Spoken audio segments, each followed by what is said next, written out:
ഹരേ കൃഷ്ണ. സർവം ശ്രീ രാധാകൃഷ്ണ അർപ്പണമസ്തു. ഏകാദശി വ്രതം ഒക്കെ കഴിഞ്ഞു, പാരണയൊക്കെ കഴിഞ്ഞ് എല്ലാവരും സന്തോഷത്തോടെ ഭക്തിയിലൊക്കെ ഇരിക്കുകയാണെന്നറിയാം. ഞാനും വ്രതം പാരണയൊക്കെ കഴിഞ്ഞു. അപ്പോൾ ഇന്നലെ ഞാൻ ക്ഷേത്രാനുഭവങ്ങളെക്കുറിച്ച് പറഞ്ഞു.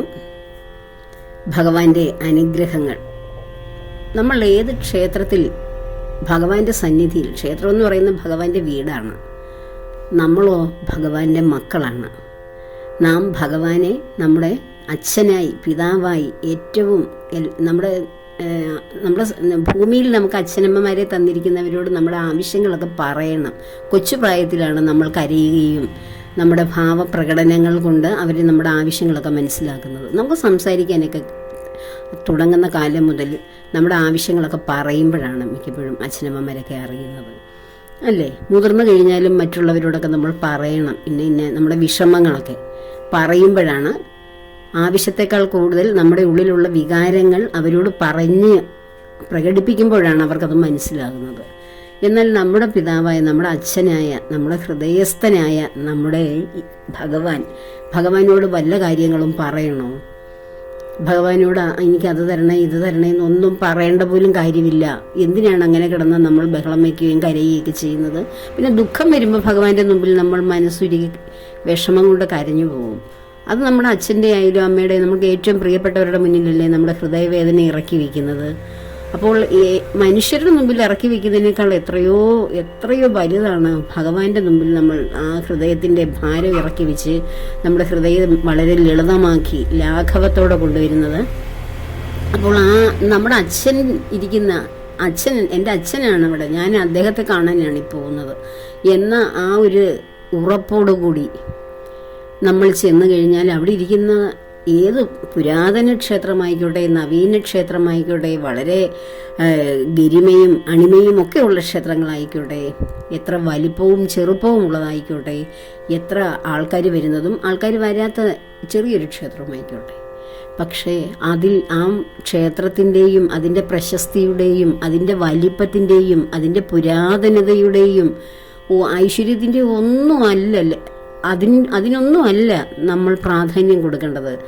അവിടെ ഇരിക്കുന്ന ആൾ ആരാണ്, അതെൻ്റെ ആരാണ്, അതാണൊരു ഭക്തന് അല്ല ഒരു ഭക്തയ്ക്ക് വേണ്ട ഉറപ്പ്.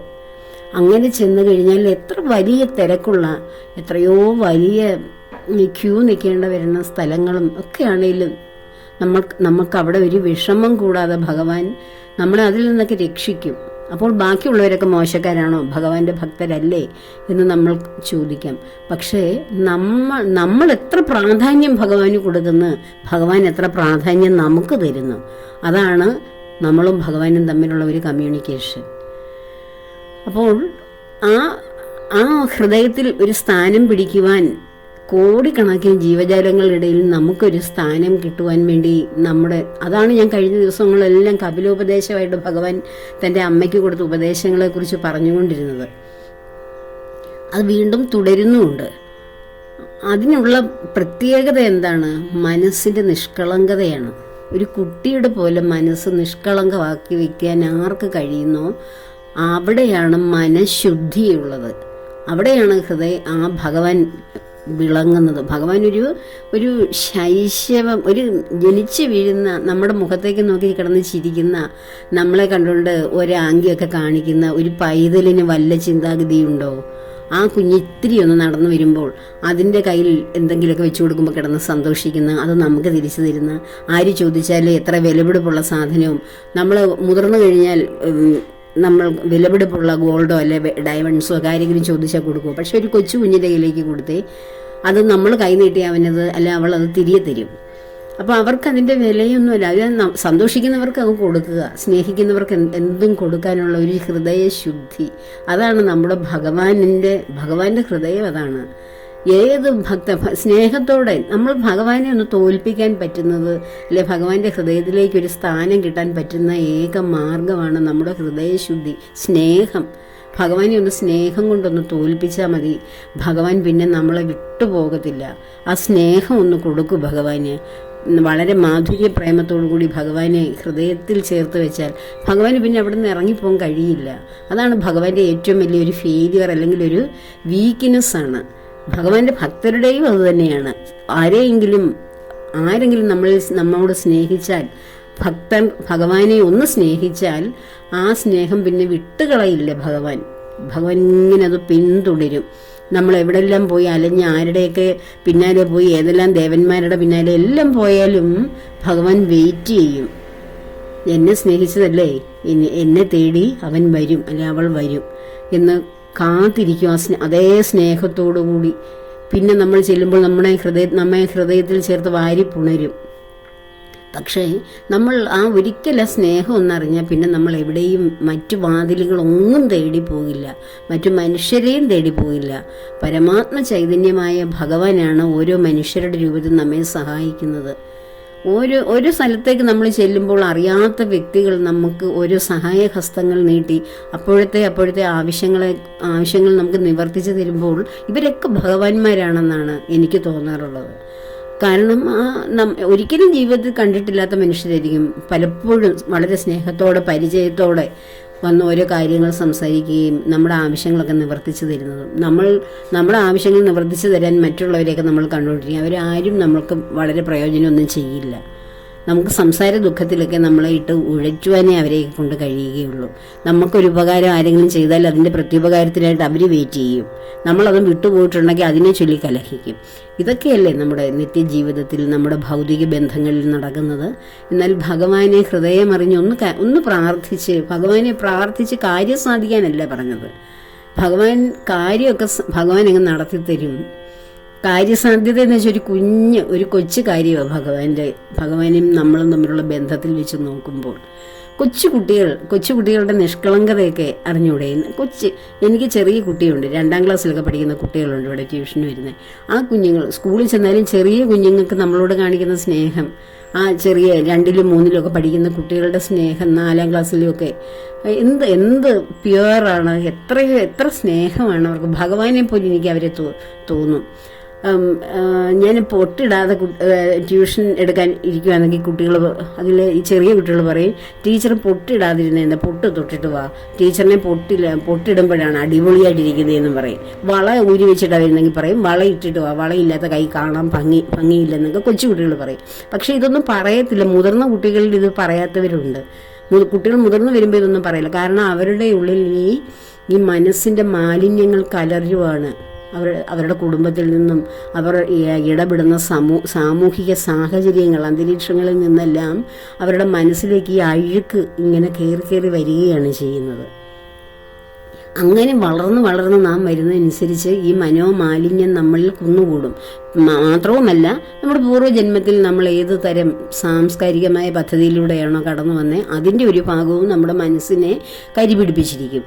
അപ്പോൾ ഈ പുതിയ സംഭവങ്ങളും പഴയതിൻ്റെ ബാക്കിയെല്ലാം കൂടെ വന്ന് നമ്മളാകെ കറുത്ത് ക്ലാവ് പിടിച്ച ഒരു ജീവിതത്തിൻ്റെ മനസ്സിൻ്റെ ഉടമയായി മാറും. അതുകൊണ്ടാണ് ഭഗവാൻ അവിടെ എങ്ങും പ്രകാശിക്കാത്തത്. നിത്യേന നിലവിളക്ക് കൊളുത്തി നാമം ജപിക്കുന്നു, ദിവസേന ഭഗവാന്റെ സ്തോത്രങ്ങൾ മന്ത്രങ്ങളൊക്കെ ജപിക്കുന്നു, എന്നിട്ടും എന്നെ ഭഗവാൻ അനുഗ്രഹിക്കുന്നില്ല. ഈ പറയുന്ന അനുഗ്രഹമൊന്നും എനിക്ക് കിട്ടുന്നില്ലല്ലോ എന്ന് പറഞ്ഞാൽ എനിക്ക് പറയാനുള്ള ആകെ ഒരു മറുപടി എന്താണ്? ഒരു നിഷ്കളങ്ക ഭക്തിയോടെ, ഒരു ശൈശവത്തിലുള്ള ഒരു മനസ്സോടുകൂടി ഭഗവാനെ സ്നേഹിക്കുക, എല്ലാ ജീവജാലങ്ങളെയും അങ്ങനെ സ്നേഹിക്കുക. ആരുടെ ഒരു നല്ലൊരു കാര്യം കണ്ടാലും അതിന് നന്നായിരിക്കുന്നു എന്ന് പറയാതെ ഒരു സ്വസ്ഥത തരാത്ത മനസ്സ് വേണം. അതുപോലെ തന്നെ ഒരാളെ കണ്ടാൽ, ഒരു വ്യക്തി കണ്ടാൽ അവരുടെ ഡ്രസ്സ് മോശമാണ്, അല്ല അവരുടെ സംഭാഷണം മോശമാണ്, അവരുടെ ക്യാരക്ടർ മോശമാണെങ്കിൽ അത് നമുക്കത് ഫീലായി അത് അവരോട് തന്നെ പറഞ്ഞ് അത് ക്ലിയർ ആക്കണം. അല്ല അവരെ വിഷമിപ്പിക്കാൻ വേണ്ടി പറയുന്നതല്ല. ആ തെറ്റ് അവരെ കറക്റ്റ് ചെയ്യാനും നമ്മുടെ മനസ്സ് നിരന്തരം നമ്മെ ശല്യപ്പെടുത്തിക്കൊണ്ടിരിക്കണം. അങ്ങനെയൊക്കെയുള്ള ക്യാരക്ടർ ഉള്ളവർ ഉണ്ടെങ്കിൽ അതൊക്കെയാണ് മനസ്സ് ആ നിഷ്കളങ്കതയെന്ന് പറയുന്നത്. ഇങ്ങനെയൊക്കെയുള്ള മനസ്സ് ഉള്ളിടത്താണ് ഭഗവാൻ അല്പമെങ്കിലും ഒന്ന് സന്തോഷിക്കുന്നത്. കാരണം ഭഗവാൻ നമ്മളെ ഓരോരുത്തരുടെയും തെറ്റ് കണ്ടാൽ അതിനെ ശാസിക്കുകയും ശിക്ഷിക്കുകയും അതിനെ കറക്റ്റ് ചെയ്യുകയും ഒക്കെ ചെയ്യാനാണ് ഭഗവാന്റെ ചൈതന്യം നമ്മുടെ ഉള്ളിലിരിക്കുന്നത്. അപ്പോൾ അതേ പ്രകൃതം തന്നെ നാം തുടരുമ്പോൾ അപ്പോൾ ഭഗവാന് തോന്നും, ഇത് എൻ്റെ ഏകദേശം എൻ്റെ സ്വഭാവം തന്നെയുള്ള ആളാണല്ലോ ഞാൻ സൃഷ്ടിച്ച ഈ സൃഷ്ടിയെന്ന്. ഇപ്പം നമുക്ക് ഇഷ്ടപ്പെടുന്നത് ആരെയാണ്? നമ്മളുമായിട്ട് ഏകദേശമൊക്കെ അടുപ്പം അതേ ക്യാരക്ടറൊക്കെ ഉള്ളവരെയല്ലേ നമ്മൾ സൗഹൃദത്തിൽ കൂടുതൽ ഹൃദയത്തിൽ ചേർക്കുന്നത്. നമ്മളുടെ അതേ ക്യാരക്ടർ ഉള്ളവരെ നമ്മൾ ഏറ്റവും പ്രിയപ്പെട്ട ബെസ്റ്റ് ഫ്രണ്ടായിട്ട് തിരഞ്ഞെടുക്കും. അപ്പോൾ ഭഗവാന്റെ ബെസ്റ്റ് ഫ്രണ്ട് ആകാൻ എന്താണ് യോഗ്യതയെന്ന് അത് വെച്ച് തന്നെ ആലോചിച്ചാൽ പോരെ. ഭഗവാൻ തൻ്റെ ഏറ്റവും ബെസ്റ്റ് ഫ്രണ്ടോ അല്ലെങ്കിൽ സുഹൃത്തായിട്ടോ ഹൃദയത്തിൽ ചേർക്കണമെങ്കിൽ ഭഗവാന്റെ ക്യാരക്ടർ നമുക്കുണ്ടായിരിക്കണം. അതൊരു സിമ്പിൾ ലോജിക്കല്ലേ. നാം നമ്മുടെ ക്യാരക്ടർ അല്ലാത്തവരുമായിട്ട് കലഹിക്കും, അല്ലെങ്കിൽ നമ്മുടെ ജീവിതത്തിൽ നിന്ന് അവരെ ഒഴിവാക്കാൻ ശ്രമിക്കും, അവരുടെ പ്രവൃത്തികൾ നമുക്ക് ഇഷ്ടമല്ലാത്ത കാരണം. പക്ഷേ നമ്മളോട് ചേർന്ന് നിൽക്കുന്നവരെ, നമ്മുടെ അതേ ക്യാരക്ടർ ഉള്ളവരെ നമുക്ക് വളരെ ഇഷ്ടവുമാണ്. അപ്പോൾ ഭഗവാനും അതുതന്നെയല്ലേ ചെയ്യുന്നത്. ഭഗവാന്റെ ക്യാരക്ടർ ആവാൻ ചെയ്യേണ്ടതാണ് മനസ്സിൻ്റെ മാലിന്യങ്ങൾ കഴുകിക്കളയുവാൻ, അഷ്ടരാഗങ്ങൾ ഓരോന്നും കഴുകിക്കളഞ്ഞ് മനസ്സ് ശുദ്ധമായി ഒരു പൈതലിൻ്റെ രൂപത്തിലെത്തുവാൻ, പൈതലിൻ്റെ മനസ്സായിരിക്കുവാൻ ഭഗവാനോട് നിരന്തര ഭക്തി ഉണ്ടാവണം. ആ നിരന്തര ഭക്തി ഉണ്ടാകുന്നത് നിത്യേന ഭഗവാന് വേണ്ടി ഒരു കണ്ടീഷനും വെക്കാതെ, ഞാൻ ഇത്രയും ദിവസം നാമം ജപിച്ചുവരെ ഇത്രയും വ്രതം എടുത്ത് എനിക്കൊന്നും കിട്ടിയില്ലല്ലോ, ഈ പരാതിയാണ് ആദ്യം മാറ്റേണ്ടത്. ആ പരാതി കൊണ്ടിരിക്കുന്നവർക്ക് ഒരിക്കലും ജീവിതത്തിൽ ഭഗവാൻ അനുഗ്രഹിക്കില്ല. കാരണം സ്നേഹത്തിനിടയിൽ പരാതി ഉണ്ടോ? ഒരാളെ കൂടെ സ്നേഹിക്കാൻ തുടങ്ങുമ്പോൾ തന്നെ അവരുടെ സ്നേഹം തിരിച്ചു കിട്ടണമെന്ന് വെച്ചാൽ അത് സ്നേഹമാണോ? ഒന്ന് ആലോചിച്ച് നോക്കും. നമ്മളൊരു വ്യക്തിയെ സ്നേഹിക്കുന്നു, അപ്പോൾ എന്നിട്ട് നമ്മൾ കുറേ ആവശ്യങ്ങൾ അവരുടെ മുന്നിൽ നിരത്താൻ ആഗ്രഹിക്കുകയാണ്, പക്ഷെ പറയാൻ തുടങ്ങിയില്ല. എന്നിട്ട് നമ്മൾ വിചാരിക്കുകയാണ് ഞാൻ ഇത്രയും സ്നേഹിച്ചിട്ടും എൻ്റെ ആവശ്യങ്ങളൊന്നും ഈ വ്യക്തി സാധിച്ചു തരുന്നില്ലല്ലോ. അത് കഴിഞ്ഞ് നമ്മൾ പറഞ്ഞു കഴിഞ്ഞിട്ടും ആ വ്യക്തി അത് സാധിച്ചു തരുന്നില്ലെങ്കിൽ നമ്മൾ ആ വ്യക്തിയെ പിന്നെ സ്നേഹിക്കുമോ? നമ്മളെ മനസ്സുകൊണ്ടായാലും എൻ്റെ കാര്യങ്ങളൊന്നും സാധിച്ചു തരുന്നില്ല. ഇത് തന്നെയാണ് നിങ്ങൾ ഭഗവാനോട് കാര്യങ്ങൾ ആവശ്യപ്പെടുന്ന ഓരോരുത്തരും ഭഗവാനുമായിട്ട് ഒരു അടുപ്പം വരാത്തത്.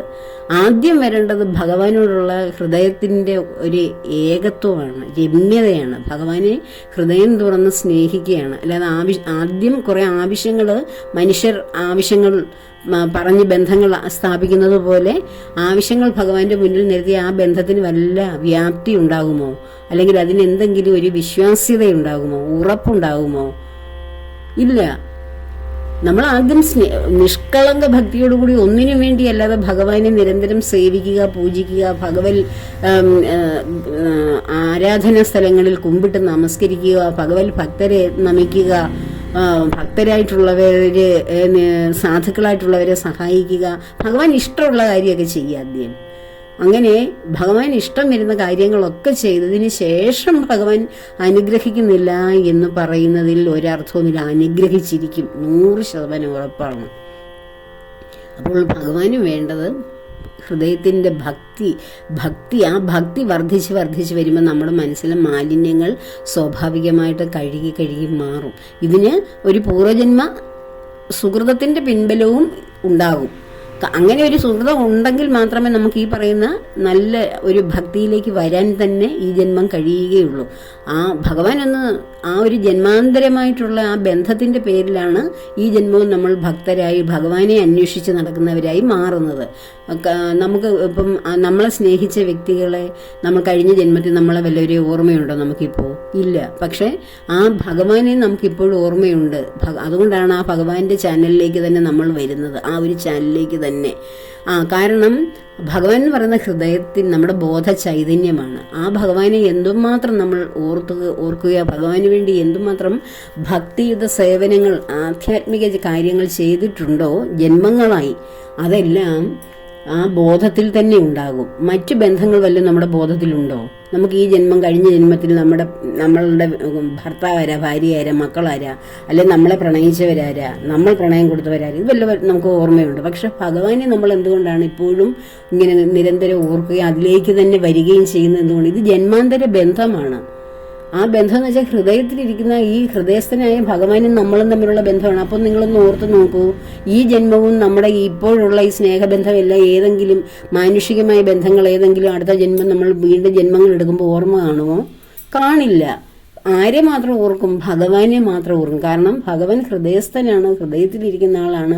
ആ ഹൃദയസ്ഥനായ ഭഗവാനുമായിട്ടുള്ള ബന്ധമാണ് എല്ലാം ഇപ്പോഴും നമ്മുടെ ബോധത്തിലുള്ളത്. ആ ബോധമാണ് ഭഗവാൻ എന്ന് ഇതിൽ നിന്ന് തന്നെ മനസ്സിലാക്കരുതോ? മറ്റു ബന്ധങ്ങളെല്ലാം ഈ ബോധതലത്തിന് അപ്പുറമാണ്, ശാരീരികമായിട്ടുള്ളതാണ്, ഇന്ദ്രിയങ്ങളിലൂടെ അനുഭവിച്ചറിയുന്നത് മാത്രമാണ്. ഇന്ദ്രിയങ്ങൾ എങ്ങനെയിരിക്കുന്നു? ശരീരത്തിലിരിക്കുന്നു. ശരീരം നഷ്ടപ്പെടുമ്പോൾ ഇന്ദ്രിയബോധം നഷ്ടപ്പെട്ടു പോകും. പക്ഷേ അതീന്ദ്രിയനാണ് ഭഗവാൻ എന്ന് ഇതിലൂടെ നമുക്ക് മനസ്സിലാക്കരുതോ? ഇന്ദ്രിയങ്ങളെ കൊണ്ട് അനുഭവിക്കാൻ കഴിയുന്നതാണോ ഭഗവാന്റെ ബന്ധം, ഭഗവാന്റെ സ്നേഹം, ഭഗവാന്റെ കരുതൽ? അല്ല. അതുകൊണ്ടാണ് ഇന്ദ്രിയങ്ങൾ നഷ്ടപ്പെട്ട് ശരീരവും നഷ്ടപ്പെട്ട് പുതിയ പുതിയ ശരീരം എടുത്തു വന്നിട്ടും ഭഗവാനുമായിട്ടുള്ള ബന്ധം വിടാതിരിക്കുന്നത് ആ ജന്മാന്തര ബന്ധമാണ്. നമ്മൾ പറയും മനുഷ്യരൊക്കെ തമ്മിൽ ജന്മാന്തര ബന്ധം ഉള്ളത് കൊണ്ടാണ് നമ്മളിപ്പോഴും എല്ലാവരും അതൊന്നും അല്ല. ഏകനായ ഭഗവാനെ മാത്രമേ ഉള്ളൂ ജന്മാന്തരമായി നമ്മുടെ ഹൃദയത്തിലിരിക്കുന്നത്. അതുകൊണ്ടാണ് അദ്ദേഹത്തിന്റെ സ്ഥാനങ്ങൾ കാണുമ്പോൾ നമ്മൾ ഓടിച്ചെല്ലുന്നത്. അദ്ദേഹത്തിന്റെ കാര്യങ്ങൾ കേൾക്കുമ്പോൾ നമ്മൾ ഒരു 2 ചെവിയല്ല 4 ചെവി വെച്ച് കേൾക്കാൻ ആഗ്രഹിക്കുന്നത്. അദ്ദേഹത്തെക്കുറിച്ച് പറയാൻ 1000 നാവ് വരുന്നത്. അങ്ങനെ അതിൽ സന്തോഷിക്കുകയും കേൾക്കുമ്പോൾ ആനന്ദിക്കുകയും പറയുമ്പോൾ അതിൽ കൂടുതൽ സുഖം അനുഭവിക്കുകയും നിർവൃതി അനുഭവിക്കുകയൊക്കെ ചെയ്യുന്നത് ജന്മാന്തരങ്ങൾ എത്രയോ ജന്മങ്ങൾ എടുത്തപ്പോഴും അവിടുത്തെ എൻ്റെ ഹൃദയനാഥൻ അദ്ദേഹമായിരുന്നു. ആ ഹൃദയത്തെ നമ്മൾ സ്നേഹത്തോടെ കൊണ്ടു നടന്ന ആള്. അതുകൊണ്ടാണ് ആ ബന്ധം ഇപ്പോഴും തുടരുന്നത്. മറ്റുള്ള ബന്ധങ്ങൾ നമ്മൾ രാമായണത്തിൽ പറയില്ലേ, ശ്രീരാമചന്ദ്രൻ പറയത്തില്ലേ, എല്ലാവരും വഴിപോക്കർ ഒത്തുകൂടുന്ന സത്രത്തിൽ അവര് താന്തർ പെരുവഴി അമ്പലം തന്നിലെ പാന്ധർ പെരുവഴി അമ്പലം തന്നിലെ താന്തരായി കൂടി വിയോഗം വരും പോലെ എന്നല്ലയോ രാമായണത്തിൽ ലക്ഷ്മണോപദേശത്തിൽ പറയുന്നത്. പെരുവഴി അമ്പലത്തിൽ ഒത്തുകൂടുന്ന പാന്ധർ പദയാത്രികർ അവിടെ ഇരുന്ന് ഭക്ഷണം കഴിച്ച് ആഹാരം എല്ലാം കഴിച്ചതിന് ശേഷം അവിടെ ഒന്ന് റെസ്റ്റ് എടുത്ത് അതിനുശേഷം അവർക്ക് പോകേണ്ട നാനാ വഴികളിലേക്ക് പോകുന്നു.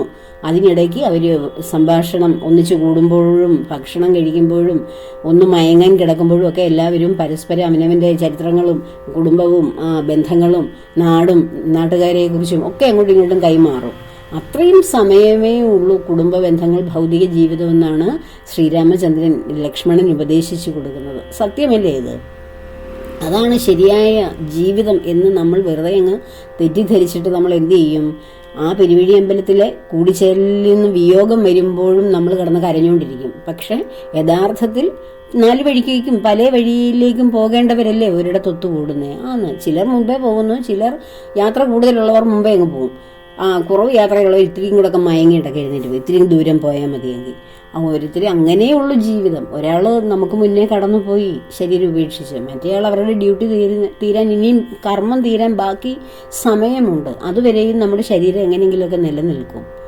നമ്മൾ ശരീരത്തെ പരിപോഷിപ്പിച്ചാലും ഇല്ലെങ്കിലും നമ്മുടെ കർമ്മം തീരുന്നവരെയും ശരീരം നിലനിൽക്കും. നമ്മുടെ ഒരുപാട് കാലം നമ്മൾ നിലനിൽക്കണമെന്ന് കരുതി നമ്മുടെ ശരീരത്തെ പല വിധത്തിലുള്ള പ്രോട്ടീൻ ഫുഡുകളും അല്ലെങ്കിൽ എക്സസൈസുകളും ജിമ്മിലും ഒക്കെ പോയി നമ്മൾ ശരീരത്തെ പരിപോഷിപ്പിക്കുന്നു. പക്ഷെ അവരുടെ കർമ്മം തീർന്നാൽ എത്ര ആരോഗ്യമുള്ള ശരീരമാണെങ്കിലും ആ ശരീരത്തിൻ്റെ പദ്ധതി അനുസരിച്ചുള്ള കർമ്മം തീർന്നു കഴിഞ്ഞാൽ ആ ശരീരം വിട്ട് ഉപേക്ഷിച്ചു പോകേണ്ടി വരും. എനിക്കറിയാവുന്ന പലരുണ്ട്, വളരെ ആരോഗ്യമുള്ളവർ, ചെറുപ്പക്കാരായിട്ടിരിക്കുന്നവർ, എല്ലാവരും ഈ ബോഡി ബിൽഡിങ്ങിനൊക്കെ പോകുന്നവരാണ്. പക്ഷെ അവരിൽ പലരും മരിച്ചു പോയിട്ടുണ്ട് ചെറുപ്പത്തിൽ തന്നെ. കാരണം എന്താണ്? അവർക്ക് ആരോഗ്യം ഇല്ലഞ്ഞിട്ടാണോ? അവർക്ക് സൗന്ദര്യം ചെറുപ്പം ഇല്ലഞ്ഞിട്ടാണോ? അല്ല, ആ ശരീരത്തിൽ അവരുടെ കർമ്മം തീർന്നു. അവരെയൊക്കെ ഇങ്ങനെ എടുത്ത് ഡെഡ് ബോഡിയായിട്ട് കിടത്തുമ്പോൾ തന്നെ നമുക്ക് അതിശയം തോന്നി. അയ്യോ, എന്ത് നല്ല മനുഷ്യർ, എത്ര ചെറുപ്പമായിട്ടിരിക്കുന്നു, എത്ര ആരോഗ്യമായിട്ടിരിക്കുന്നു, എത്ര ആ മരിച്ചു കിടക്കുമ്പോൾ തന്നെ എത്ര തേജസ്. പക്ഷെ എന്ത് ചെയ്യാനാണ്? അവരുടെ കർമ്മം, ആ ശരീരത്തിൽ നിന്നുള്ള കർമ്മം തീരും. പക്ഷേ എത്രയോ വയ്യാത്ത ശരീരം കൊണ്ട്, ആരോഗ്യമില്ലാത്ത ശരീരം കൊണ്ട്, രോഗം പിടിച്ച ശരീരം കൊണ്ട് ഇപ്പോഴും വലയുന്ന എന്തൊരു മനുഷ്യരുണ്ടാവും. എന്തുകൊണ്ടാണ് അവരാരും മരിച്ചു പോകാത്തത്? അവർക്ക് കർമ്മം തീർന്നില്ല. ആ വയ്യാത്ത ശരീരത്തിലും അസുഖം പിടിച്ച ശരീരത്തിലും ഇരുന്ന് ഇനിയും കർമ്മം ചെയ്യണം. അവരുടെ കർമ്മം എപ്പോഴാണോ തീരുന്നത് അപ്പോഴേ ശരീരം വിട്ട് ആ ബോധം തിരിച്ചു പോവുകയുള്ളൂ. അപ്പോൾ നമ്മൾ ശരീരത്തെ പരിപോഷിപ്പിച്ചാലും പരിപോഷിപ്പിച്ചില്ലെങ്കിലും എന്താണ് സംഭവിക്കുന്നത്? കർമ്മം തീരുന്നവരെ ഈ ശരീരം ഏതെങ്കിലും വിധത്തിൽ നിലനിൽക്കുക തന്നെ ചെയ്യും. അപ്പോൾ അതിനുവേണ്ടി കിടന്ന് അധ്വാനിച്ചിട്ട് കുറേ കൂടെ നമുക്ക് ആരോഗ്യം കിട്ടും, കുറേ ആയുസ് കിട്ടുമെന്നും വ്യാമോഹിക്കരുത്. പൊട്ട വിഡ്ഢിതമാണത്. അങ്ങനെ ആയുസ്സൊന്നും നമ്മുടെ കയ്യിലല്ല. ഈ ശരീരം എടുത്ത് ഈ യൂണിഫോം ഇട്ട് വന്നപ്പോൾ എത്ര മണിക്കൂറല്ലേ? ഭഗവാന്റെ കണക്കിൽ അത് മണിക്കൂറേ ഉള്ളൂ. നമുക്കിത് 70 വയസ്സ്, 60 വയസ്സ്, 80 വയസ്സ്, 90 വയസ്സ്, 100 വയസ്സ് എന്നൊക്കെ നമുക്ക് പറയുമെങ്കിലും ഭഗവാന്റെ കണക്കിൽ എന്ന് വെച്ചാൽ ഈ മനുഷ്യ ലോകത്താണ് ഇതൊക്കെ മണിക്കൂറുകളും വർഷങ്ങളും എന്നൊക്കെ പറയുന്നത്. മറ്റു ലോകങ്ങളിൽ സമയത്തിന് വ്യത്യാസമുണ്ട്. അപ്പോൾ അത് വെച്ച് നോക്കുമ്പോൾ ഇവിടെ ഏതാനും മണിക്കൂറേ ഉള്ളൂ ഈ 80 വയസ്സെന്നും 90 വയസ്സെന്നൊക്കെ പറയുന്നത്. അത്രയും മണിക്കൂർ ജോലി ചെയ്യാൻ വേണ്ടിയിട്ട് ഒരു ഡ്യൂട്ടി ചെയ്യാൻ വേണ്ടി യൂണിഫോമാണ് ഈ ശരീരം. ആ ഡ്യൂട്ടി കഴിയുമ്പോൾ ഇവിടെ ഉരി വെച്ചിട്ട് ആ അടുത്ത ഡ്യൂട്ടി ഏൽക്കാൻ വേണ്ടി ആ ആളങ്ങ് പോവുകയാണ് ചെയ്യുന്നത്. അതിനെ ചൊല്ലിയാണ് നമ്മളിവിടെ കിടന്ന് ഇവിടെ ഈ ഡ്യൂട്ടി ചെയ്തുകൊണ്ടിരുന്നവരെല്ലാം കൂടെ കിടന്ന കാര്യം. ആരോടൊക്കെ കൂടിയിരുന്നാണോ ഈ കർമ്മമൊക്കെ ഒന്നിച്ച് ചെയ്തുകൊണ്ടിരുന്നത്, അവർ എന്നെ വിട്ടു പോയല്ലോ, അവരറിയുന്നുണ്ടോ ഇതിൻ്റെ സമയം കഴിഞ്ഞ്, ഇതിൻ്റെ ജോലി ചെയ്യാനുള്ള സമയം കഴിഞ്ഞിട്ട് അങ്ങ് പോയതാണെന്ന്? ഇല്ല. അതാണ് സത്യമെന്നും പറഞ്ഞ് വെറുതെ കിടന്ന കാര്യം.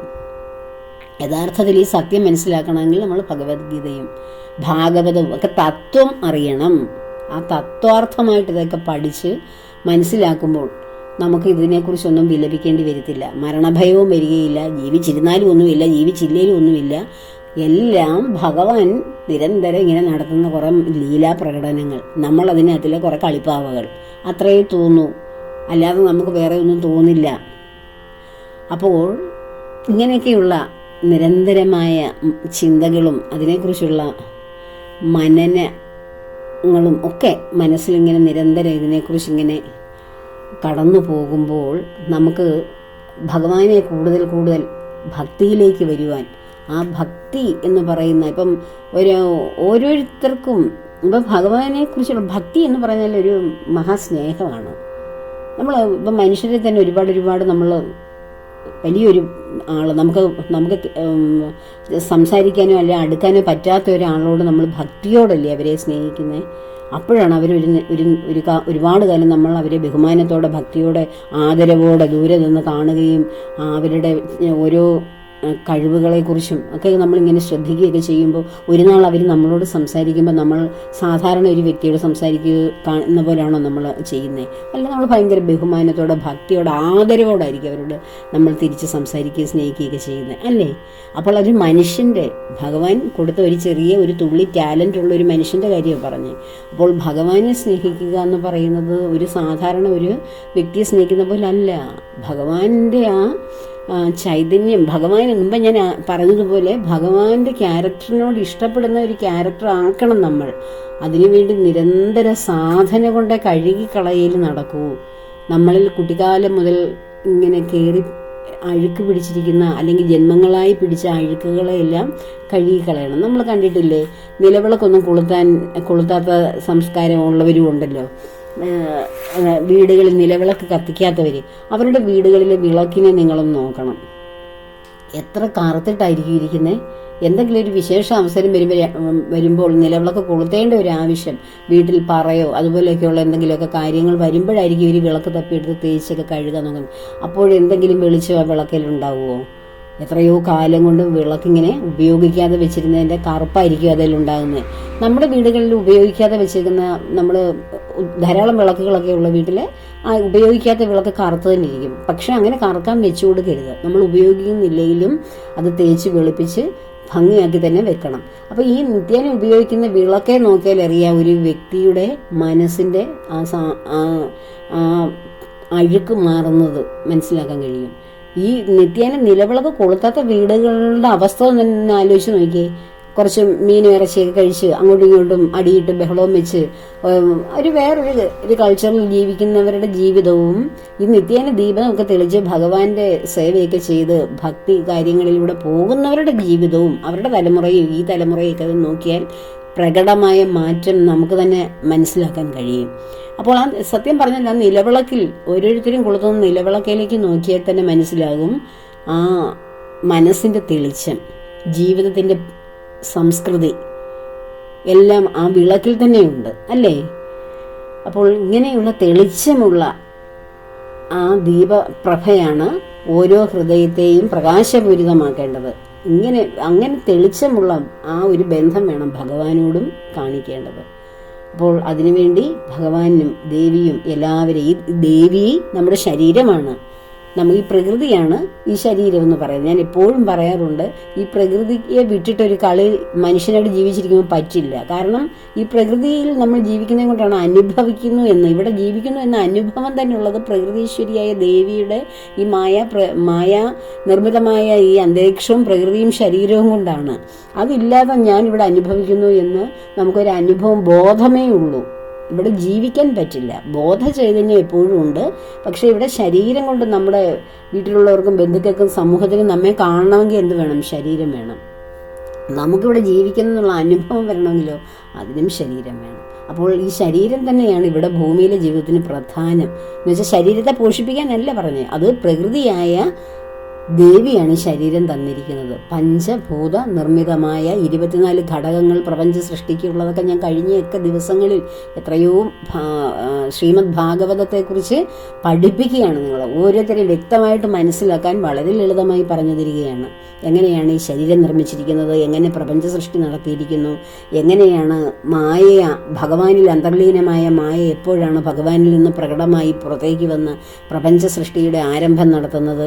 ത്രിഗുണങ്ങളിലൂടെ ദേവിയാണ് ഈ ത്രിഗുണങ്ങൾക്ക് അധികാരിയായ 3 ഗുണങ്ങൾക്കും അധികാരിയായ ബ്രഹ്മ വിഷ്ണു മഹേശ്വരന്മാരെ സൃഷ്ടിക്കുന്നത് തന്നെ ദേവിയാണ്. സത്വ ഗുണത്തിന് വേണ്ടിയിട്ട് വിഷ്ണു ഭഗവാനെയും, രജോ ഗുണത്തിന് കർമ്മങ്ങൾ ചെയ്യുവാൻ വേണ്ടി ബ്രഹ്മദേവനെയും, തമോ ഗുണപ്രധാനത്തിന് വേണ്ടി രുദ്രദേവനെയും സൃഷ്ടിച്ചത് ദേവിയാണ്. ഇവരുടെയൊക്കെ മാതാവ് ദേവിയാണ്, നമ്മുടെ മാതാവ് ദേവിയാകുന്നത് പോലെ തന്നെ. അവിടെ നിന്നാണ് ഈ ത്രിഗുണങ്ങളിലൂടെയാണ് ഈ പ്രപഞ്ച സൃഷ്ടിയിലെ മനുഷ്യർക്ക് ഈ 3 ഗുണങ്ങളും ഉണ്ടായത്. അങ്ങനെയാണ് ഓംകാര ശബ്ദം തന്നെ ഉണ്ടാകുന്നത്. പ്രണവ മന്ത്രമായ ഓംകാരത്തിലുണ്ട് ഈ ത്രിഗുണങ്ങൾ. ആ ഉ മ എന്ന് പറയുന്ന 3 ശബ്ദങ്ങൾ ചേർന്നതല്ലേ ഓംകാരം. അത് തന്നെ 3 ത്രിമൂർത്തികൾക്കും ആധാരം. ത്രിമൂർത്തി എന്ന് വെച്ചാൽ ത്രിഗുണങ്ങളുടെ അധിപന്മാരാണ് അവര്.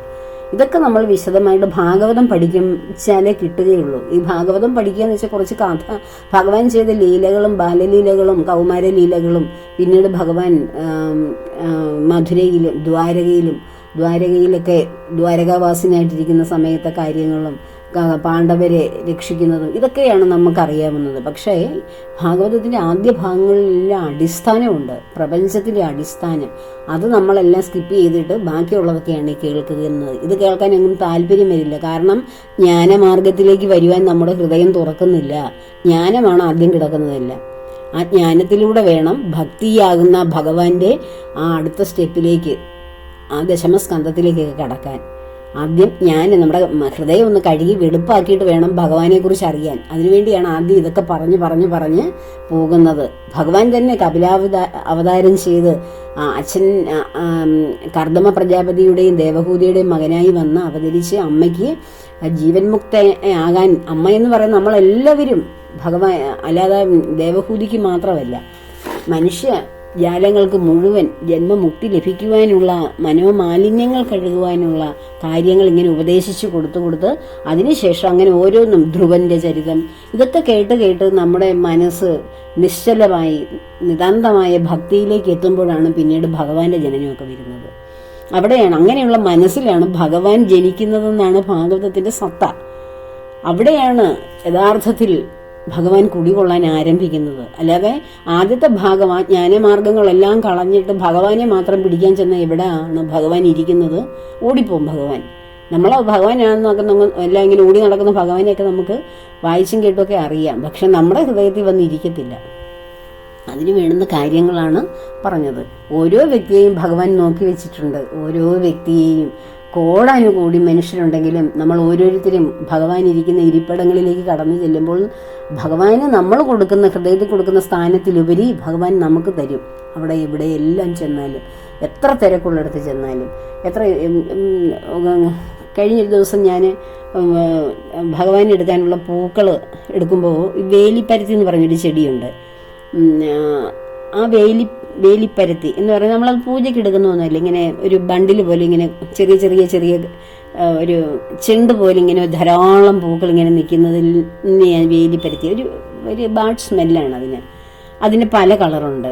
എത്ര ബ്യൂട്ടിഫുൾ കളേഴ്സാണെന്നറിയാമോ? പക്ഷെ അത് പൂജയ്ക്കൊന്നും എടുക്കുന്നില്ല. കുഞ്ഞു പൂ ഈ തെറ്റിയൊക്കെ ഇങ്ങനെ ഒരു ബണ്ടിൽ പോലെ ഇരിക്കുന്നത്, ഒരു ബൊക്ക പോലെ. അതുപോലെ തെച്ചിയുടെ അത്രയും ഇല്ല, ആ പൂങ്കുലയുടെ അത്രയില്ല, ചെറിയ പൂങ്കുലകളാണ്, കുഞ്ഞു പൂക്കളാണ്. അതിങ്ങനെ ഒരു കുല കുല കുല പോലെ ധാരാളം ഇങ്ങനെ പടർന്ന് നിൽക്കുമ്പോൾ അതിൻ്റെ തൊട്ടരികിലാണ് വേറെ വെളുത്ത പുഷ്പങ്ങളൊക്കെ നിന്നത്. അപ്പം ഞാൻ ആ വെളുത്ത പുഷ്പങ്ങളെല്ലാം പറിച്ച് കൊണ്ടുവന്ന് ഭഗവാന് വേണ്ടിയിട്ട് സമർപ്പിച്ച് ഞാൻ ഇന്നലെ പത്മനാഭസ്വാമി ക്ഷേത്രത്തിൽ രാവിലെ 6 മണിക്കോ മറ്റോ ഞാൻ ഇവിടുന്ന് ഇറങ്ങുന്നത്. അപ്പോൾ അതിന് മുമ്പ് തന്നെ ഒരു 4 മണിക്ക് മുമ്പ് തന്നെ ഞാൻ എഴുന്നേറ്റ് ഇവിടെ നിത്യേന ഞാൻ എന്താണോ ഭഗവാന് വേണ്ടി ചെയ്യുന്നതൊക്കെ അതെല്ലാം ചെയ്ത് നാമജപമെല്ലാം കഴിഞ്ഞ് സഹസ്രനാമം ഒക്കെ ജപിച്ച് ദേവിക്കുള്ള നാമമൊക്കെ ജപിച്ചതിന് ശേഷമാണ് എന്നും ചെയ്യുന്ന കർമ്മങ്ങളെല്ലാം ചെയ്തിട്ടാണ് ഞാൻ തിരുവനന്തപുരത്തേക്ക് പോയത് തന്നെ. അപ്പോൾ ഞാൻ ഇങ്ങനെ ഭഗവാന്റെ മുമ്പിൽ ഇങ്ങനെ കുമ്പിട്ട് തൊഴുതതിന് ശേഷം ഞാൻ നൂന്ന് കഴിഞ്ഞപ്പോൾ ഭഗവാന്റെ ആ വിഗ്രഹത്തിൻ്റെ ആ ഭഗവാന്റെ ഇതിന് ഫോട്ടോയുടെയും ഭഗവാന്റെ വിഗ്രഹമൊക്കെ ഉണ്ട് ഇവിടെ. അതിൻ്റെ മുമ്പിൽ ഇങ്ങനെ കൊച്ചു കൊച്ച് ഈ ലാവൻഡർ നിലത്തിൽ കളറിലുള്ള കൊച്ചു കൊച്ചു പൂക്കൾ ഒത്തിരി 5-6 ഇങ്ങനെ നിരന്ന് കിടക്കുന്നു. അപ്പം ഞാൻ ഈ പുഷ്പങ്ങളൊക്കെ എവിടെ നിന്ന് വന്ന്? ഞാൻ കൊണ്ടുവന്നതല്ല, ഞാനെല്ലാം ഭഗവാന് വേണ്ടിയുള്ളതെല്ലാം താലത്തിലൊക്കെയാണല്ലേ വെച്ചിരിക്കുന്നത്. ഈ പൂക്കൾ ഇവിടെ നിന്ന് വന്ന് എത്ര ഭംഗിയുണ്ട് പൂക്കൾ എന്ന് ഞാൻ ചിന്തിച്ചു. എൻ്റെ തലയിലേക്ക് ആ പുഷ്പങ്ങൾ, ആ വേലിപ്പരത്തി എന്ന് പറയുന്ന ചെടിയുടെ പൂക്കൾ എൻ്റെ തലയിൽ വീണതാണ്. ഞാനിവിടെ കുമ്പിട്ടപ്പോൾ ഭഗവാന്റെ മുമ്പിൽ ആ പൂക്കൾ ഇങ്ങനെ സമർപ്പിക്കുന്ന പോലെ വീണു. അപ്പോൾ എനിക്ക് തോന്നുകയാണ്, അയ്യോ എൻ്റെ ഈശ്വര ഭഗവാനെ, എന്ത് പൂക്കളാണ് അവിടെ, കണക്കില്ലാത്ത വിധത്തിൽ കുലകളാണ് ആ ചെടിയിൽ നിന്നത്. പക്ഷെ അതിൽ നിന്ന് 4, 5, 6 പൂക്കളാണ് ഭഗവാന്റെ പാദത്തിൽ വന്ന് വീഴുന്ന പോലെ ഈ ഭഗവാൻ ഇരിക്കുന്ന സന്നിധിയിൽ വന്ന് വീണത്. അപ്പോൾ ആ പൂക്കളെ പോലും ഭഗവാൻ ശ്രദ്ധിച്ചിട്ടുണ്ടെന്ന് എനിക്ക് തോന്നി. എണ്ണം കണക്കില്ലാത്ത പൂങ്കുലകളാണ് ആ ചെടിയിൽ നിന്നത്. അതിൽ നിന്ന് 5-6 പൂക്കൾ മാത്രം വന്ന്, അതും ഞാനതൊന്നും ഭഗവാന് സമർപ്പിക്കേണ്ട പൂക്കളല്ലാത്തത് കൊണ്ട് അതൊന്നും തൊടുക പോലും ചെയ്തില്ല. പക്ഷെ അതെൻ്റെ മുടിയിൽ കുരുങ്ങിയിട്ട് അതിവിടെ ഞാനിങ്ങനെ കുമ്പിട്ടപ്പോൾ അത് ഭഗവാന്റെ പാദത്തിൽ വീഴുന്ന പോലെ വീണ്. ഒന്ന് ആലോചിച്ച് നോക്കൂ. ഇതുപോലെ ഓരോരുത്തരെയും എത്ര ഓരോരുത്തരും നമ്മൾ അത് വേണ്ടാത്തൊക്കെയാണെന്ന് തോന്നുന്നെങ്കിലും ആ പുഷ്പങ്ങളുടെ ഭംഗി കണ്ടപ്പോഴാണ്, അതിൻ്റെ കളറ്, അതിൻ്റെ ആ സ്ട്രക്ചർ, അയ്യോ എത്ര ബ്യൂട്ടിഫുൾ ഫ്ലവേഴ്സാണെന്ന് എനിക്ക് തോന്നി. ഇതൊക്കെയല്ലേ നമ്മൾ പൂജയ്ക്ക് എടുക്കാതെ മാറ്റി വെച്ചിരിക്കുന്നതെന്ന്.